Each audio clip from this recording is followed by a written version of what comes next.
mga kaibigan, so ngayon po ay kakauwi lang po natin sa bahay at ito yung ating mga nadala galing sa ating pagda-dumpster diving. Talagang malaki po ang tinatipid natin sa pangaraw-araw mga kaibigan dahil ito po ay talagang magagamit natin sa ating bahay at hindi lang po pamimigay natin sa ating mga kaibigan at saka ayan, may share pa natin sa iba. So ito na po, meron po tayong dalang pizza. Talagang malamig pa talaga ang pizza mga kaibigan. Oh, talagang lulutuin natin ito. Hala, grabe oh. Ang lamig-lamig pa ng pizza. Talagang naku, nagugutom pa naman ako. So, ito po siya ay naka-ano siya man siya sa box at talagang naka-plastic siya.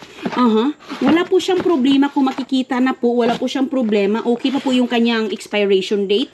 Meron pa siyang couple weeks. Pero yan. Lagay natin dito para makikita ninyo. Pepperoni pizza po siya mga kaibigan ng mga tinatapon. Ayan oh, talagang ayos na ayos. Wow, ang lamig-lamig pa ng mga pizza na ito. Sus ko, mga ako talaga ang nasasayangan kaya din natin, dalan-dala natin kasi gustong-gusto pa yung mga asawa natin. Sus ko, mahal ng pizza.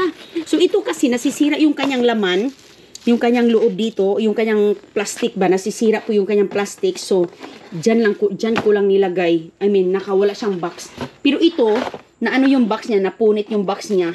Pero okay lang po siya. Makikita mo naman, sobrang cold pa siya, Katatapon lang talaga nila. Bakit kaya nila tinapon ang mga pizza na to, ha? Hindi ko din talaga maisip bakit nila tinapon ito. Ayan, na talagang okay pa siya sa all right. Uy! So, dito naman na box, ay dala natin yung mga mararaming itlog. Ayan, dinala natin yung itlog na isang dosina. Isang dosina po siya. Organic at saka regular. At ito siya na mix lang. Meron siyang kunting basag Yung mga itlog nila dito, grabe tinatapon na lang nila. So yan po. At least nakadala tayo ng itlog na talagang preskong-presko pa. Katatapon lang nila. Kasi nga may kunting nabasag lang tapos yun na po dispose na. Sus ko ganun sila dito Talagang malapit lang ang Pilipinas Sus ko. Ipang-share natin ito. Ito pa may talong. So talagang ang talong ang sobrang laki. Ito yung ating mga gulay, mga prutas. Ayan. Ayan yung ating mga gulay at prutas. Asa na kayo mga box nun? Ito pa yung isang, nakapakiti pa yung grapes, Tingnan nyo, Ayos na ayos yung grapes sa loob, Wow, grabe. Ayos na ayos. Meron pa tayong isang panty liners po. Panty liners mga kaibigan. Ang problema lang is na-open mo lang yung box pero ang loob niyan is sobrang flawless. Sobrang ganda, never been used. So, ayan, magagamit pa din yan. Yung box lang na konti lang ganan pero malinis po siya. Lilinisin lang natin. At ito naman po ay isang waffles. Talagang malamig pa yung waffles. Ayan. Ilalagay lang natin yung waffles dito sa box. Ayan, ito. So, yan po lahat ang laman ng isang box natin. Ang daming laman mga kaibigan. Hindi ka talaga makapaniwala. Na yan po lahat ang mga tinatapon nila.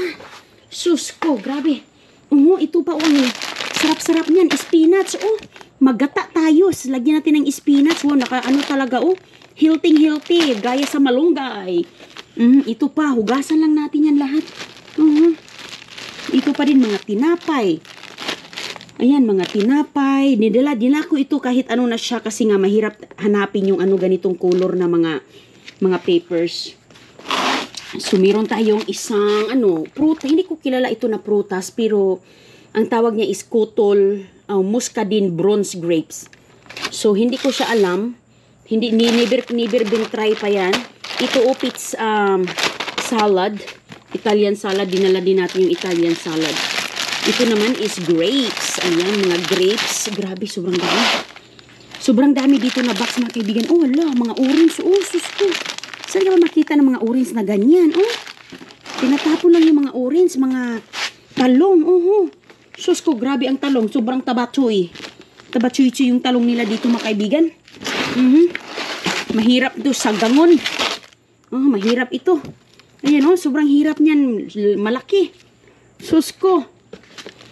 Pa yan? Balatan mo pa naman ng maayos ito. Kasi nga, tingnan nyo, Kasi yung balat niya, makapal yung balat. Yung klaseng talong dito, makapal ang balat. Sus ko, grabe.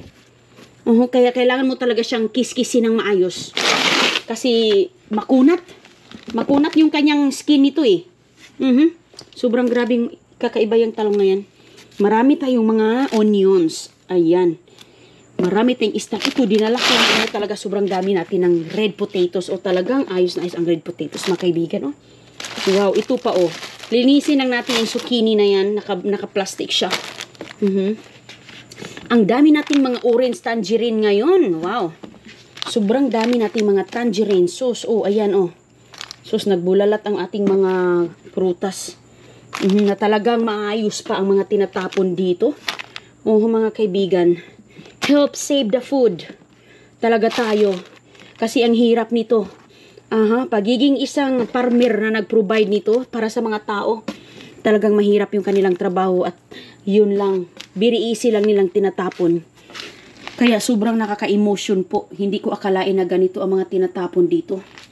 Sobrang dami po mga kaibigan. Ayan po yung mga nakuha natin ngayon. Sobrang sandamakmak po. Sobrang sandamakmak po talaga. Ayan, hanggang dito. Hanggang dito, hanggang doon. Lalong-lalo na yung pizza. Mahal po yung pizza na yan. So yan po ang ating mga nakalka ngayong gabi, ano? Talagang punong-puno ang ating kotse ngayon. Refrigerator. Lilinisin lang natin yan ng mabuti. Ayan, from prutas to itlog. Ayan, to gulay, to pizza. Sus, mahal ang pizza. Sus po, ang pizza na yan. Mahal po yan kung bibilhin nyo.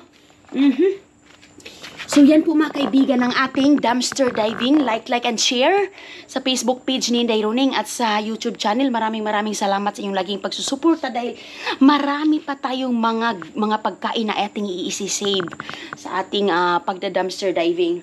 At marami pa din tayong matutulungan na tao. Kung sino man ang gusto, ayan. One call away lang si Inday Roning. So ayan po mga kaibigan. Sana po ay nag-enjoy kayo sa ating dumpster diving ngayon. Thank you so much. Hanggang sa muli nating pagkikita. Bye-bye!